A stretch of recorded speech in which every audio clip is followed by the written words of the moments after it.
Šodien pie mums ciemos ir Kaspars Liepa. Sveiki! Sveicināti! Zināms, ka strādā daudz ar cilvēkiem. Vada dažādas apmācības un treniņus. Pastāst, kā tu līdz tam nonāc un ko tu īsti tur dari? Jā. Es nonācu līdz tam 2003. gadā.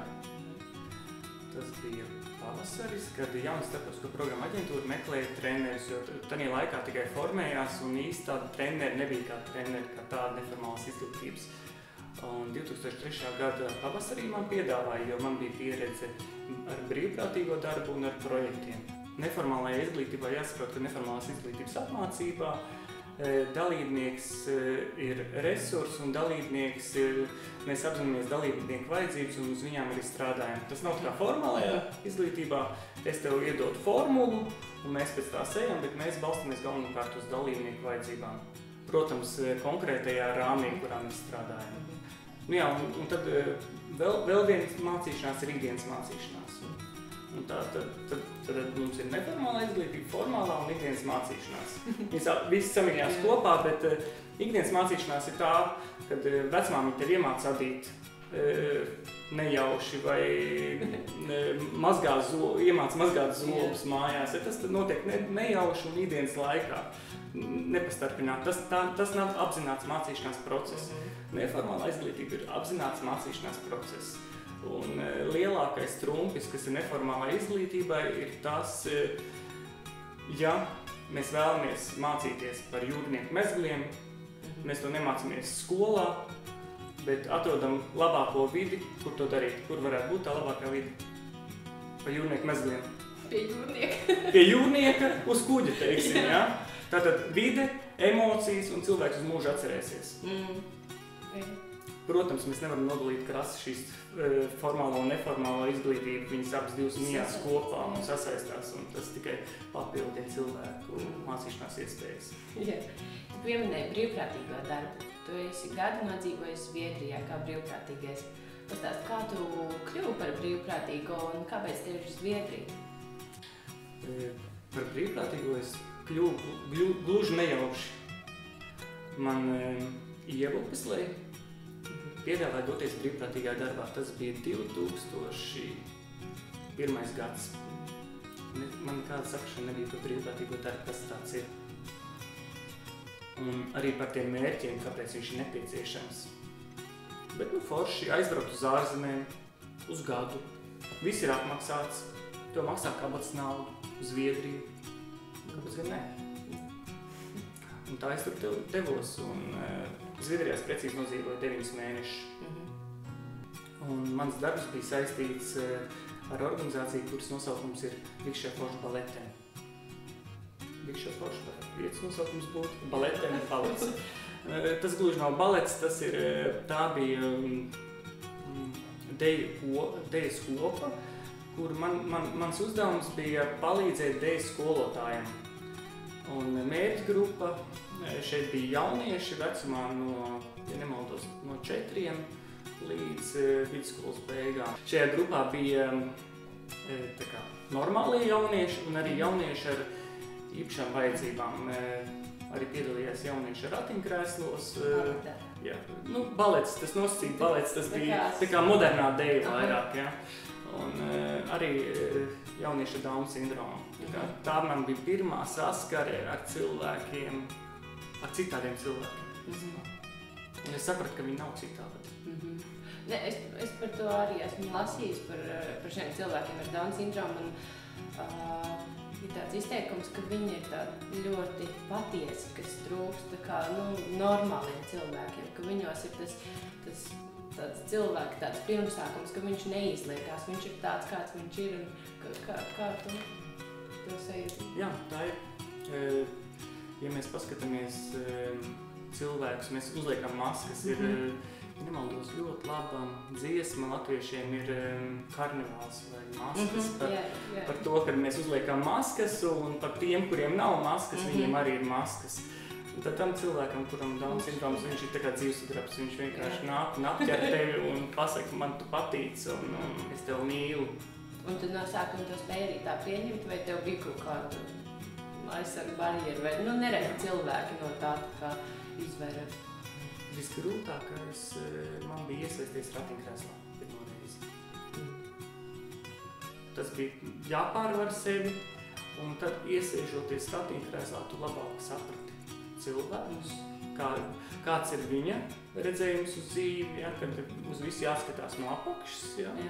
Tad ir, ko viņš īsti var, ko viņš nevar, kādi ir ierobežojumi. Pašā laikā arī iemācījies zviedru valodu? Jā, es mācījos zviedru valodas apmācības grupā, kura bija domāta sveštautiešiem. Tas bija tā kā arī obligāti visiem? Jā, tā ir obligāta lieta mācīties valodu, kad tu esi brīvprātīgais. Jāatzīst, es dzīvoju vienā ciematā, kur bija 5000 iedzīvotāji, līdz ar to neviens latvietis tur nebija, un sveštautieši pārsvarā bija arābi vai no Afrikas valstīm. Tā arī bija pirmā saskarte ar cilvēkiem ne no Eiropas.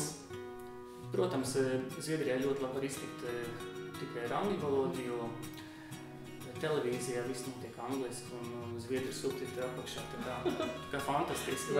Ļoti labi var iemācīties zviedru valodu šādā veidā. Uzlabot angļu valodu reizē. Uzlabot arī angļu valodu. Jā. Un kad tu atbrauc, kas pēc tā laika mainījās, pēc tavas pieredzes kā brīvprātīgiem? Atbraucot, es sapratu, ka es vairāk negribu strādāt ar dzelžiem, kas ir ar datoriem. Es negribu vairāk iedziļināties datorprogrammās un datoros kā tādos, bet gribu veltīt laiku cilvēkiem un strādāt konkrēti ar cilvēkiem. Un pirmā doma bija tāda, es arī gribu, lai turpmāk ir brīvprātīgiem. Jo tas ir forši. Un kad tu sāki nodarboties ar uzņēmējdarbību? Tā. Šogad maijā paliek 5 gadi. 13. maijā paliek 5 gadi. Es atvēru 5 gadus atpēc 13. maijā piektdienā. Kāpēc es atvēru vispār?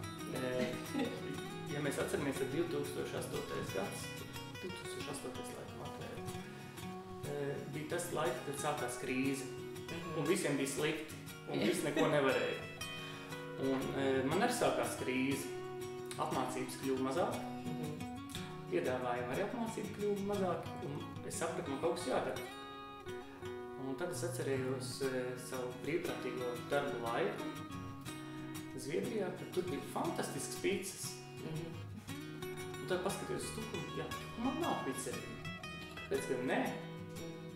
Un tad es ar tā atvēru. Un kāpēc tāds nosaukums? Kāpēc nosaukums pizzerija par Kvazi? Kvazi. Jā, tas nosaukums saistīts ar to, lai veidotos jaunas asociācijas cilvēkiem pirmkārt.